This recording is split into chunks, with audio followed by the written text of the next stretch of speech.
পাকিস্তান থেকে দীর্ঘ 50 বছর পর একটি জাহাজ আসছে চট্টগ্রাম বিমানবন্দরে। সেইটা নিয়ে ভারতের ভিতরে উদ্বিগ্ন সৃষ্টি হয়ে গেছে যে কেন পাকিস্তান থেকে বাংলাদেশে। আরে ভাই, বাংলাদেশ একটি স্বাধীন সার্বভৌম রাষ্ট্র, এখানে বিভিন্ন জায়গা থেকে পণ্যবাহী জাহাজ আসবে, প্রয়োজনে গোলা বারুদ আসবে, প্রয়োজনে অস্ত্রশস্ত্র আসবে বাংলাদেশের প্রয়োজনে। কিন্তু সেইটা নিয়ে আপনাদের এত মাথা ঘামানো কেন?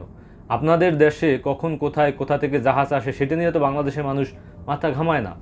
তো এই যে আপনারা এখনও বাংলাদেশের স্বাধীন সার্বভৌম রাষ্ট্র, কখন কোন জায়গা থেকে কি আসে এটা নিয়ে মাথা ঘামাইয়ে আপনারা প্রমাণ করতেছেন যে বাংলাদেশকে স্বাধীন সার্বভৌম রাষ্ট্র হিসেবে আপনার স্বীকৃতি দিতে এখন পর্যন্ত নারাজ। এটা আপনি কোনোভাবেই মানিয়ে নিতে পারতেছেন না। তো আমার কথা হলো, এখন পর্যন্ত আপনারা জানেনই না জাহাজের ভিতরে কি, এখানে পেঁয়াজ আছে, আলু আছে, না তরকারি আছে, না শাকসবজি আছে। কিন্তু এই যা একটা জাহাজ আসায় যদি এত কম্পন সৃষ্টি হয়ে যায়, ভবিষ্যতে তো আরও অনেক কিছু আসতে পারে, যুদ্ধ জাহাজও আসতে পারে, তখন আপনাদের অবস্থা